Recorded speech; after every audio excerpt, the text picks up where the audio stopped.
एक beautiful option writers dominated zone, 26,000, 25,900, 25,800 dominated buy put writers and 26,100, 26,000 और 26,200 dominated by call writers.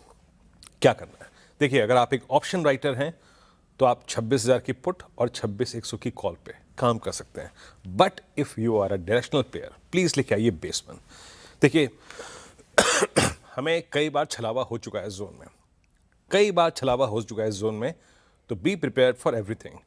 हम dips को buy करेंगे till the time we have 26023 and 25966 on screen.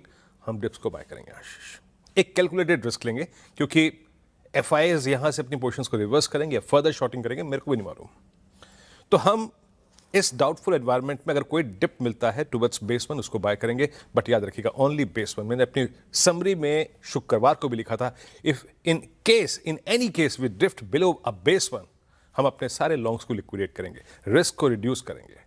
और in that case a test of, देखिए expiry के नजदीक जब भी कोई एवरेज टूटता है ना, तो वो लिक्विडेशन को ट्रिगर करता है। In that case a test of 807 और 851 पॉसिबल। एंड वो क्या है?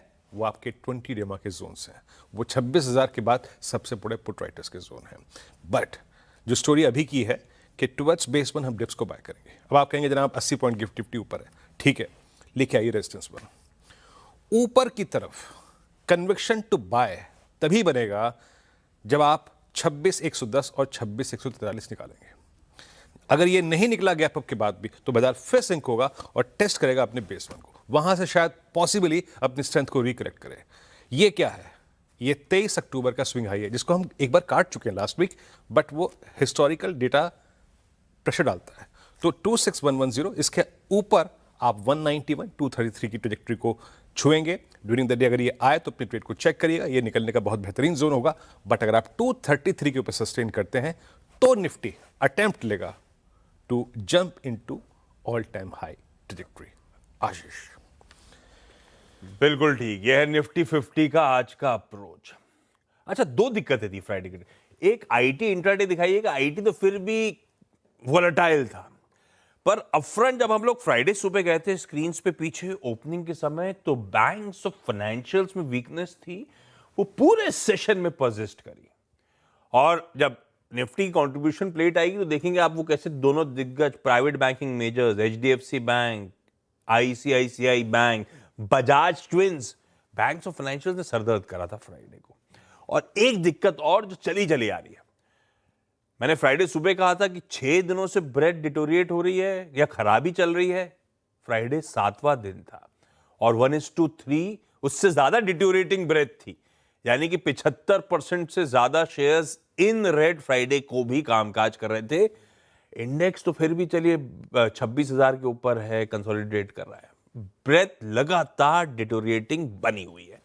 खैर वीरू, जब बैंक्स की बात हुई, फाइनेंशियल्स की बात हुई, बैंक निफ्टी प्लेस्ड कैसा नजर आता है? क्या अप्रोच होगा इस पॉकेट को लेकर? देखिए आशीष, ये बात आपने बिल्कुल सही कही कि बैंक्स और फाइनेंशियल्स जो हैं वो पिछले 2-3 दिन से चैलेंज पोस्ट कर रहे हैं। देखिए आशीष, हमें 59,500 तक का जो सफर तय करा के दिया था ना, वो दिया था पीएसयूज ने। फ्रैंकली स्पीकिंग, इक्का दुक्का दिन एचडीएफसी बैंक ने अपना योगदान दिया हो तो दिया हो, बट ज्यादातर योगदान इट वॉज पीएसयू बैंक्स। लेकिन पीएसयू बैंक्स पूरे last week profit taking mode में रहे। एचडीएफसी बैंक फिर 1000 पॉइंट के नीचे कोलैप्स हो गया। एक बात याद रखिएगा, लेवल टू लेवल ट्रेड करिए, किसी बहुत बड़े अगर आप देखें तो गलतफहमी मत पड़िए, लेवल टू लेवल ट्रेड कीजिए। हमने शुक्रवार को भी क्या बात की थी, अगर आप लास्ट 16 सेशन का एनालिसिस करें, आपने अगर गैप अप पे लिया तो निपट गए आप। बेटर है वेट करें एक रीजनेबल डिप का। क्या था वो? 810 पॉइंट सुबह आया, कोलैप्स हुआ, 810 को टेस्ट किया, हालांकि बहुत बड़ा पुल बैक नहीं दिया, बट स्टिल दिया 200-250 पॉइंट का पुल बैक, और हम करीब 59,100 तक दोबारा गए। फिर हम बाकी आखिरी में टुवर्ड्स रुपी की सॉफ्टनेस थोड़ा सा निफ्टी बैंक को नीचे ले आई, बट मोर और लेस लेवल बेस्ड ट्रेडिंग फायदा दे रही है। फिर आज कहता हूं लेके आइए ऑप्शन स्टैट्स। अब मैं आपको इस पर दिखाता हूं तब्दीली क्या हुई है। जब से पीएसयू बैंक्स थोड़ा सा प्रॉफिट टेकिंग मोड में आ गए हैं और उनका गैप अगर नहीं फिल कर पा रहे हैं प्राइवेट बैंक्स, तो ये देखिए क्या इंपैक्ट होता है। 59,000 जो कि पहले पुट राइटर्स डोमिनेटेड जोन था, is suddenly becoming call writers dominated zone. जो पहले 59,000 पे पुट राइटर्स डोमिनेट कर रखा था उसको अब डोमिनेट कर लिया कॉल राइटर ने। आउटस्टैंडिंग वाई 59,000 की कॉल का अब ऑलमोस्ट 1.2 टाइम्स है वर्सेस पुट राइटिंग। और देखिए इस पूरे जोन को डोमिनेट कर रहे हैं वो 59,000 से लेकर 59,500। यानी आपका इसका मतलब क्या है, रेजिस्टेंस नीचे आ गया और आपका बेस भी ड्रिफ्ट हो गया है। बेस ड्रिफ्ट क्यों हो गया है? आउटस्टैंडिंग वाई अब सबसे बड़ा मैक्सिमम खड़ा हुआ है 58,500 की स्ट्राइक पे। अब इसको देखते हुए हमने क्या अंदाजा लगाया, आइए देखते हैं। हमने बेस वन को थोड़ा सा परिवर्तित किया है। बेस वन क्या है, अब लेके आइए स्क्रीन पे। देखिए सिंस अभी भी वो इंडेक्स जो कि ऑल टाइम हाई पे है, हम 10 डेमा के ऊपर उसको शॉर्ट करने की तो बात कहेंगे नहीं जनाब। मतलब स्पेशली अगर सॉफ्टनेस है तो, अगर सॉफ्ट खुल रहा है तो till the time we have base one, हम आशीष गुंजाइश तलाशेंगे कि कोई डिप मिल जाए तो उसमें एंटर कर जाए लॉन्ग के लिए।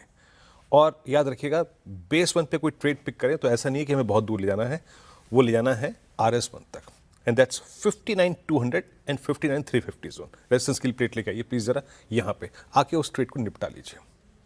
निफ्टी बैंक एक्सट्रीम स्ट्रेंथ तभी आएगी जब आप 356 के ऊपर सस्टेन करेंगे, इन that case RS2 is open. But जो आप बात कर रहे थे ना आशीष, मैं उसको भी थोड़ी तवज्जो दूंगा। अगर बैंक निफ्टी अपने बेस वन को तोड़ रहा है किसी फ्रैक्शन से, लगभग 100-125 पॉइंट के फ्रैक्शन से, अगर ये 58,500 के जोन को तोड़ रहा है, माफी चाहूंगा डायरेक्टर साहब इसे 58 कर दीजिएगा, 58,510 है ना। अगर ये इस जोन को तोड़ रहा है इसका मतलब ये है कि ये फर्दर ड्रिफ्ट करेगा और ये जाएगा इस जोन को तोड़ने के बाद 20 डेमा के जोन को टेस्ट करने के लिए, जो कि नीचे की तरफ 58,200 58,300 दिरा के जोन में आते हैं आशीष। तो आपकी बात को मैंने बिल्कुल रिस्पेक्ट दिया आशीष, वो डिस्ट्रीब्यूशंस हैं।